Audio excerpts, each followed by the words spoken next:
나 찾어요. 가능해요.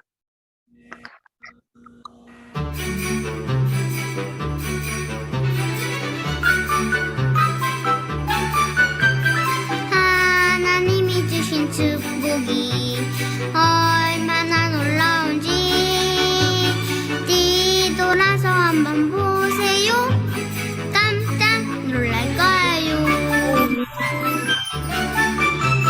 하나님이 주신 은혜가 얼마나 감사한지 눈을 감고 생각해봐요. 깜짝 놀랄 거예요. 하나님이 주신 축복이 얼마나 놀라운지 한번 보세요. 깜짝 놀랄 거예요. 하나님이 주신 축복이 얼마나 놀라운지 뒤돌아서 한번 보세요. 깜짝 놀랄 거예요. 하나님이 주신 축복이 얼마나 놀라운지 뒤돌아서 한번 보세요. 깜짝 놀랄 거예요. 하나님이 주신 은혜가 얼마나 감사한지 눈을 감고 생각해봐요. 깜짝 놀랄 거예요.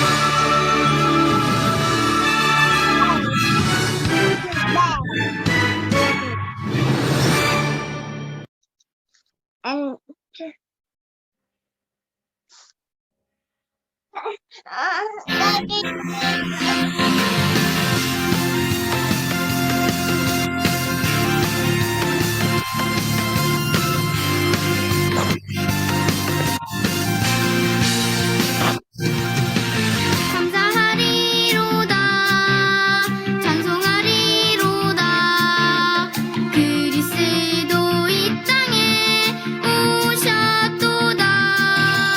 감사하리로다 찬송하리로다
감당할 수 없는 감동으로 찾아온 주의 자녀여, 너를 렘넌트라 부를 수 있음이 감사할 뿐이야.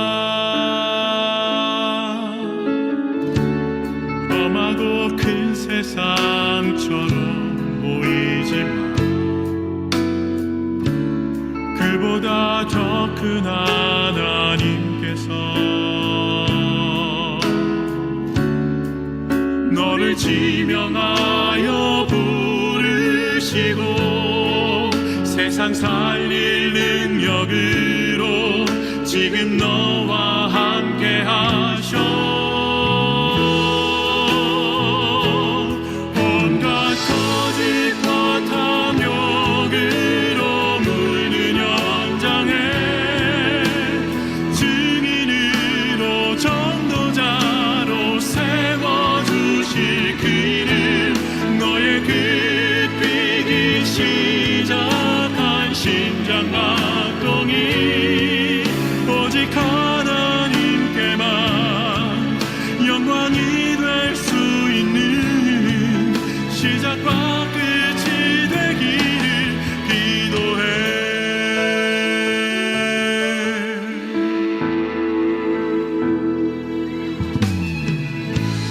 아주 오래전에 우리에게 허락된 소중한 만남,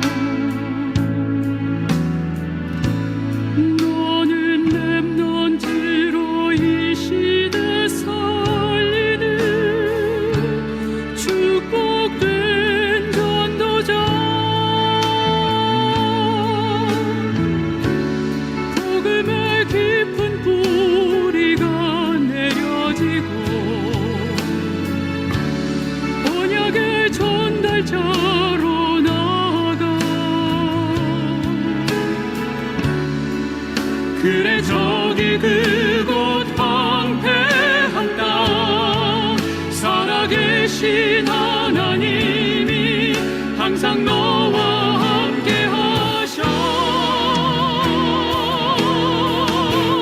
온갖 거짓과 탐욕으로 물든 현장에 증인으로 전도자로 세워주실 그를 너의 끝이기 시작한 심장박동이 오직 하나님께만 영광이 될 수 있는 시작과 끝이 되기를 기도해. 온갖 거짓과 탐욕으로 물든 현장에 증인으로 전도자로 세워주실 그를 너의 끝이기 시작한 심장박동이 오직 하나님께만 영광이 될 수 있는 시작과 끝이 되기를 기도해.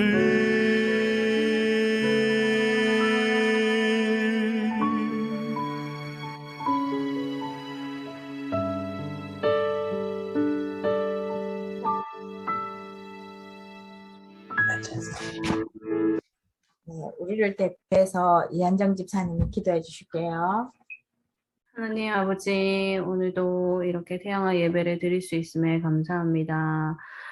지금 이 시간 우리 태양아부 가족에게 충만하게 역사하여 주시옵소서. 성령의 능력으로 역사하실 모든 불신앙과 염려는 떠나가고 흑암 세력이 무너지게 하시며 믿음으로 충만하게 하옵소서. 하나님의 말씀이 정말 전부가 되어 우리가 문제가 어려움이 생길 때 세상의 것을 보는 것이 아니라 하나님의 말씀으로 지혜롭게 해결하게 하여 주시옵소서. 정말로 감사하며 말씀 전하는 사모님에게 오력을 더하여 주시옵소서. 이 모든 말씀을 예수 그리스도의 이름으로 기도드리옵나이다. 아멘. 히브리서 14장을 볼게요.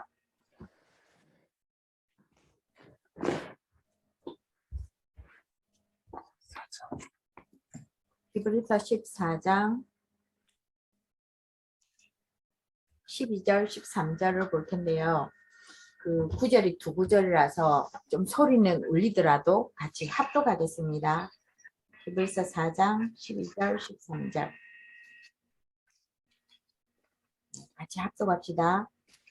하나님의 말씀은 살아있고 활력이 있어 좌우의 날선 어떤 검보다도 예리하여 혼과 영과 및 관절과 골수를 찔러 쪼개기까지 하며 또 마음의 생각과 뜻을 판단하나니 지으신 것이 하나도 그 앞에 나타나지 않음이 없고 우리의 결산을 결산을 받으실 이에 눈앞에 만물이 벌거벗은 것 같이 드러나느니라. 그 신앙의 발판 10가지 중에 이번 주에 네 번째 말씀인데요. 첫 번째는 신앙의 발판 첫 번째는 하나님의 주권으로 우리가 믿음을 가져야 되는데 우리의 여정을 하나님 다 준비하시고 하나님의 시간표를 가지고 계시기 때문에 믿고 따라가기만 하면 돼요. 사실 하나님 주권만 인정되면 밑에 9가지는 그냥 다 믿어지는 거거든요. 그럼 하나님 방법은 그리스도입니다. 이제 꼭 꼬집어서 영적 문제 해결할 수 있는 이 길이 그리스도라는 것인데 하나님은 우리에게 축복 주시는 방법도 그리스도고 이 세상의 모든 돌아가는 앞에 이야기했던 그 우리 여정 준비하고 시간표 가지고 있는 이 모든 것이 그리스도를 통해서 되어지는 것이라서 우리가 그리스도의 관점으로 이번 주에 메시지 그 결론 부분에 나왔듯이 모든 것을 그리스도의 관점으로 볼 수 있는 눈이 어미 아비들에게 먼저 있어야 우리 자녀들에게도 전달할 수 있겠죠. 그 다음에 하나님의 능력은 성령 하나님으로 함께 하십니다. 그래서 어떤 문제나 사건이나 갈등 속에 있어도 하나님 인도만 받을 수 있으면 되는데 성령님의 음성은 때로는 크게 들리지만 대부분의 경우는 세미하게 들려서 하나님 말씀에 집중해야 되고 인도받기 위해서 조금 집중하고 관심을 가지고 계속 눈여겨봐야 보여지는 부분이죠.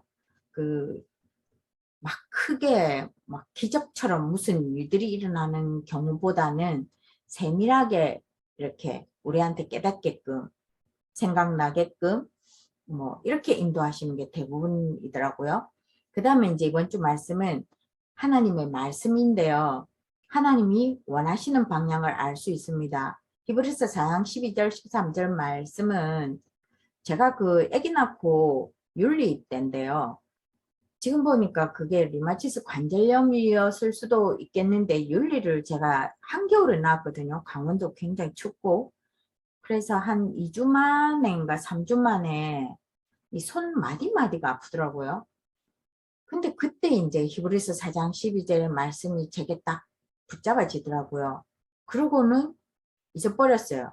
잊어버리고 그때 윤리 키우면서 그 청년다락방을 우리 집에서 했었어요. 그때 한 12명, 13명 모여서 기도 제목을 매주 한 주에 한 가지씩만 기도 제목을 내고 같이 동성으로 기도하고 근데 그게 어느 날 나아진 것을 보게 된 거예요.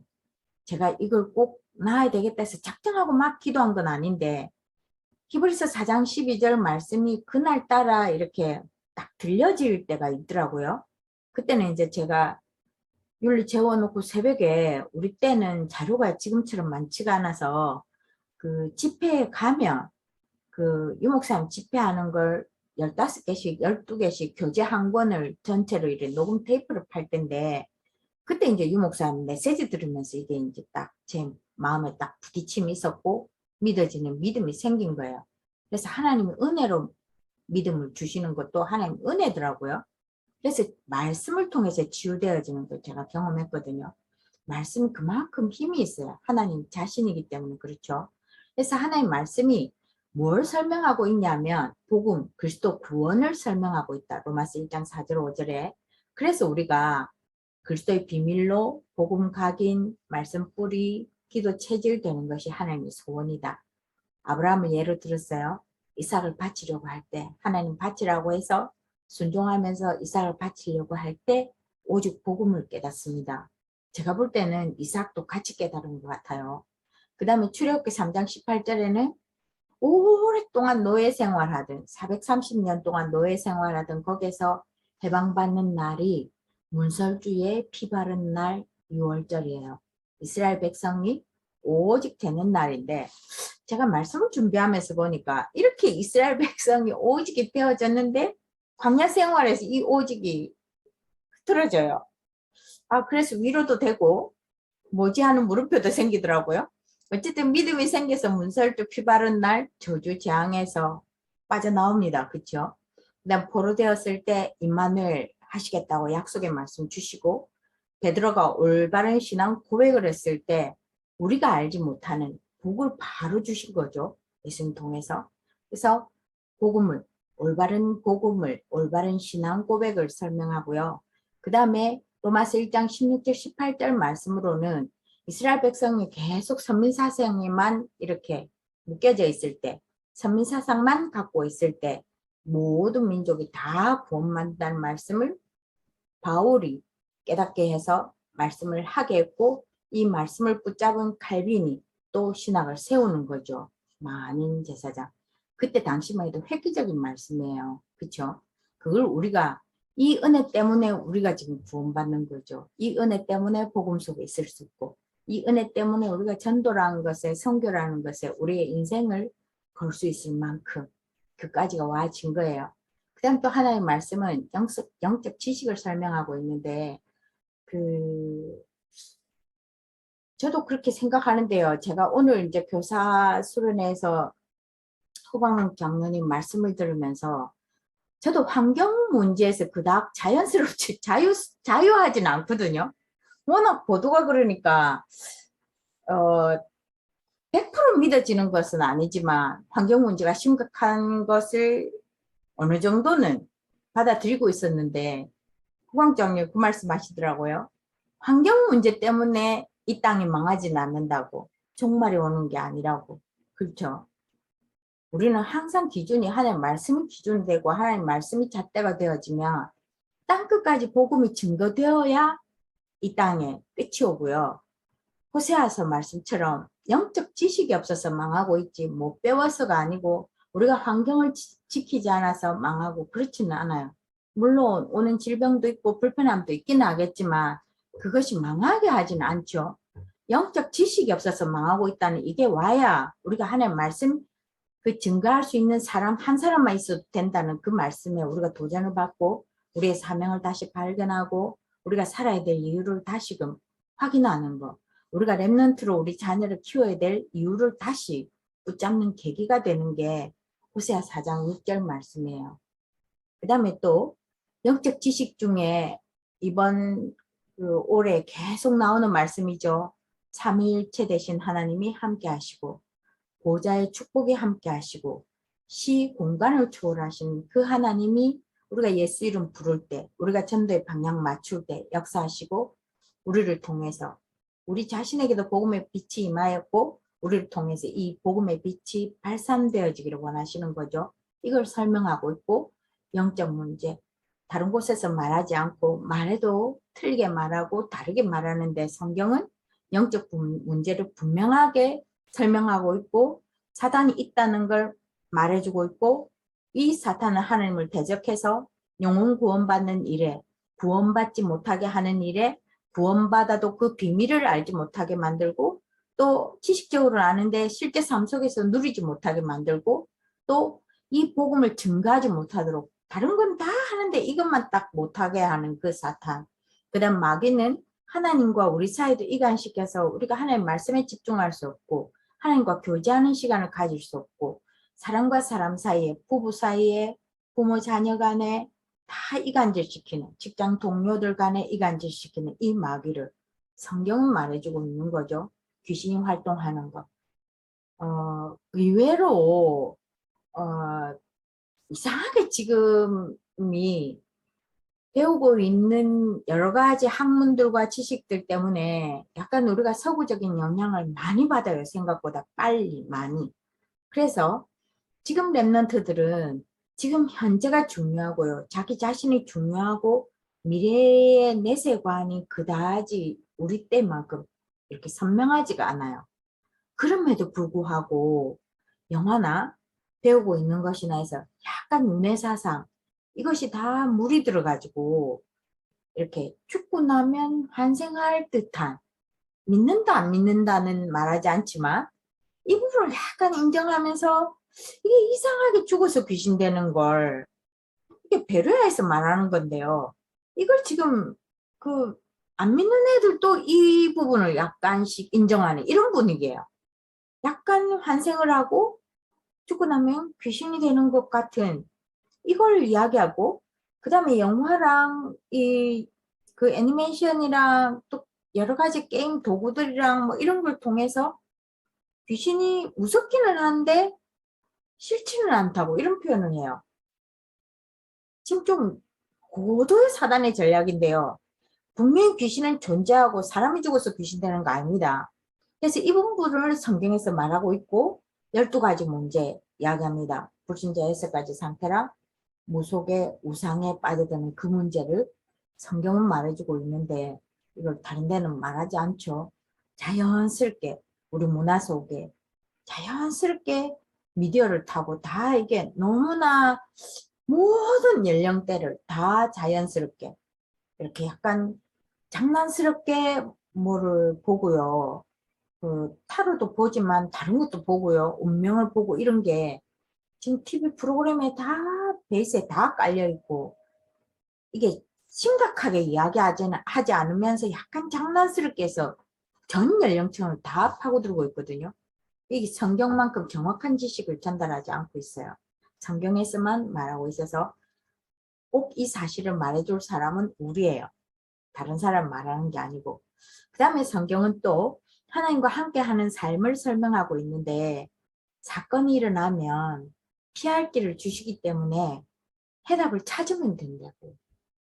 지혜도 주시고 만남도 주시고 우리에게 필요한 거 주시기 때문에 찾으면 됩니다. 사건이 일어나면 그 속에 답이 분명히 있다는 거죠.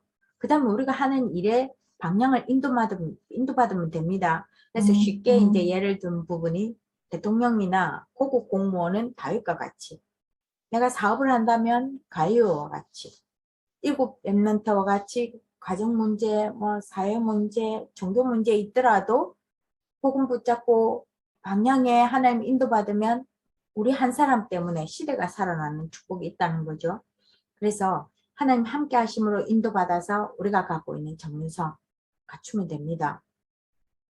조금 어려운 말이기는 한데 계속 인도받고 기도하다 보면 내가 하고 있는 그 일이 육아의 전문성, 그리고 우리 자녀의 전문가는 우리 어미 아비가 전문가입니다. 물론 육아에 내놓고 뭐 이렇게 하는 학자들과 또 육아에 나름대로 성공한 사람, 그 사람들도 전문가일 수도 있겠지만 우리 자녀의 전문가는 우리 어미 아비가 전문가입니다. 자부심 가지시고 말씀으로 인도받고 하나님 임마누엘 축복 우리 자녀들에게 전달하는데 초점을 맞춰야 되고요. 이렇게 하다 보면 전도가 되어지는데 예를 초대교회를 들었단 말이죠. 내 자신이 누리고 만남이 연결되고 우리 가정과 직장과 지역으로 연결되어지는, 자연스럽게 되어지는, 그래서 시작이 나의 24시가 시작인 거죠. 갈라디아서 3장 28절에 구원받은 자가, 우리가 보통 구원받고 신앙생활과 우리가 하는 업을 대체로 이렇게 나누어서 생활해지잖아요. 근데 이걸 일치시킨 사람이 링컨이라는 거예요. 그래서 목사님 서로 부분의 이야기인데요. 저는 이게 참 와닿았는데, 구원받은 우리가 함께한 하나님과 함께하는 삶을 살면서 우리가 일상생활하는 그 모든 일들이 다 성직이다. 목회자만 성직이 아니고 구원받은 우리가 하나님과 함께하는 삶을 살면서 우리 인생의 목적과 방향이 정해진 그 하루하루의 일상은 성직인 거예요. 그래서 자부심을 가지셔야 돼요. 종교적으로 율법적으로 눌리라는 이야기가 아니고요. 자부심을 가지고 우리가 하는 일이 전도에 선교에 쓰임 받는 일을 하고 있는 거예요. 우리가 하나님과 방향만 맞추고 있다면 그래서 모든 사건과 문제를 복음으로 해석하고요. 모든 보는 관점을 전도로 해석하고요. 우리가 보는 것, 듣는 것, 느끼는 것, 생각나는 것 전부 기도로 생활을 하자. 우리 안 될 수 있어요. 사람인지라 사단도 있고. 그러나 우리 방향을 이쪽으로 해서 빨리빨리 돌아오면 되는 거죠. 그러다 보면 어느 하루는 하루 24시 다가 복음으로 전도로 기도로 충만한 하루가 있는 날도 있게 되는 거죠. 그렇죠. 이제 복음 편지 8과를 정은수 집사님 할게요. 하나님 권능이 언제 나타나는가? 네. 마태복음 28장 18절에서 20절 예수께서 나와 말씀하여 이르시되 하늘과 땅의 모든 권세를 내게 주셨으니 그러므로 너희는 가서 모든 민족을 제자로 삼아 아버지와 아들과 성령의 이름으로 세례를 베풀고 내가 너희에게 분부한 모든 것을 가르쳐 지키게 하라. 볼지어다 내가 세상 끝날까지 너희와 항상 함께 있으리라 하시니라. 네. 그래서 내가 누군지를 잘 알고 예수 그리스도께서 누구신지 잘 알 때 하나님 능력과 축복을 실제로 체험하게 됩니다. 그것은 인간이 어디에서 왔고 무엇을 하다가 어디로 가는 것인지 알게 될 때부터 시작이 됩니다. 그래서 첫 번째, 먼저 7가지 사실을 명심해야 하는데요. 원래 인간은 하나님의 형상대로 지음을 받았고 하나님과 더불어 안식하도록 창조되었습니다. 그런데 마귀 때문에 그 형상이 어두워지고 영이 죽은 상태에 이르게 되었습니다. 그때부터 실패, 죽음, 고통이 쉴 새 없이 들어오게 되었는데 이 땅에서 나그네와 같은 생을 살다가 천국과 지옥으로 가게 됩니다. 하나님은 인간에게 하나님의 형상을 회복시키고 마귀의 일을 멸하시려고 예수 그리스도를 이 땅에 보내셨습니다. 예수 그리스도는 하나님이시며 사람이십니다. 그래서 예수 그리스도를 영접할 때, 곧 믿을 때 모든 문제는 해결됩니다. 그래서 두 번째, 지금부터 3가지 싸움을 시작해야 되는데 첫 번째는 나와의 싸움을 해야 됩니다. 진리를 알지니 진리가 너희를 자유롭게 하리라 라고 하셨습니다. 그래서 말씀을 계속해서 들어야 합니다. 들어야 믿음이 생깁니다. 첫 번째, 내 환경을 주님에게 맡기고 그분의 계획을 발견해야 하며 내 뜻보다 온전하신 하나님의 뜻을 찾아야 합니다. 내 계획보다 하나님 계획이 완전하심을 신뢰해야 합니다. 사실 살아가다 보면 하나님의 계획이 있는지 망각하고 자신의 계획에만 몰두하거나 빠지게 되는데 역시 나 자신과의 싸움을 열심히 해야 될 것 같습니다. 내 고집과 생각은 결코 유익을 주지 못하며 자신을 완전히 주님에게 맡겨야 합니다. 진리는 예수 그리스도시며 그는 거룩하시다. 그러므로 거룩한 삶은 나를 완전히 자유롭게 합니다. 자, 두 번째 싸움은 사탄과 싸워야 합니다. 첫 번째, 내 힘으로는 안 되나 예수님 권능으로는 됩니다. 사탄은 나의 힘으로는 절대 이길 수가 없습니다. 하지만 오직 예수님의 권능으로만 싸울 수가 있습니다. 그리고 충분히 이길 수 있습니다. 하나님 자녀가 되는 권세를 주셨다고 하셨고 하늘과 땅의 모든 권세를 내게 주셨다고 하셨습니다. 주님 권세 앞에서는 귀신도 순종하며 예수 그리스도가 오신 이유는 마귀의 일을 멸하기 위해서 오셨다고 하셨습니다. 기도 응답의 권세도 주께 있습니다. 자, 그 다음 세 번째 싸움은 세상과의 싸움인데 즉 성령 인도를 받아야 합니다. 그래서 내가 아버지께 구하겠으니 그가 또 다른 보혜사를 너희에게 주사 영원토록 너희와 함께 있게 하리니 라고 말씀하셨고요. 그가 너희에게 모든 것을 가르치고 내가 너희에게 말한 모든 것을 생각나게 하리라 라고 말씀하셨습니다. 너희는 주께 받은 바 기름 부음이 너희 안에 거하나니 아무도 너희를 가르칠 필요가 없고 오직 그의 기름 부음이 모든 것을 너희에게 가르치며 라고 말씀하셨습니다. 그러나 내가 하나님의 성령을 힘입어 귀신을 쫓아내는 것이면 하나님의 나라가 이미 너희에게 임하였느니라 라고 말씀하셨고, 오직 성령이 임하시면 권능을 받고 예루살렘과 온 유대와 사마리아와 땅끝까지 이르러 내 증인이 되리라 라고 말씀하셨습니다. 성령의 권능으로 이렇게 세상과 싸워야 됩니다. 그러면 세 번째, 하나님의 권능은 언제부터 시작되는가? 하나님의 자녀가 되어 원죄가 해결되었을 때부터 이미 축복은 시작됩니다. 즉 구원받은 순간부터 축복이 이미 시작되었습니다. 두 번째, 자범죄를 해결할 때 능력이 나타나기 시작합니다. 세 번째, 여러 가지 문제 속에서 하나님 계획을 발견하고 내 삶 속에서 하나님 목적을 발견해야 되고요. 다섯 번째, 내가 처한 곳에서 하나님의 더 큰 뜻을 찾아내며 그것을 위해 기도할 때 하나님 능력이 임하게 됩니다. 그리고 예수 그리스도로 만족할 때 승리할 수 있습니다. 자, 네 번째, 치유, 정신질환. 이 성경 말씀에 보면 귀신의 역사로 정신질환을 겪는 사례들이 많이 나옵니다. 현실에서도 정신적인 문제들이 많이 있는데요. 계속 하나님 말씀을 계속 들어야 합니다. 계속 하나님 말씀을 들으면서 그러면 약이나 아니면 병원 치료는 필요가 없느냐? 그게 아니라 병행을 해야 된다 라고 할 수 있습니다. 병원 치료도 같이 받으면서 계속 말씀을 들으면 이제 점점 병원 치료의 비중이 줄어들고 이제 점점 깨끗이 낫게 될 것입니다. 네, 이상입니다. 네, 수고하셨습니다. 자, 이제 우리가 중보기도를 조금 구체적으로 하기 위해서 이제 녹화는 여기서 자르고요.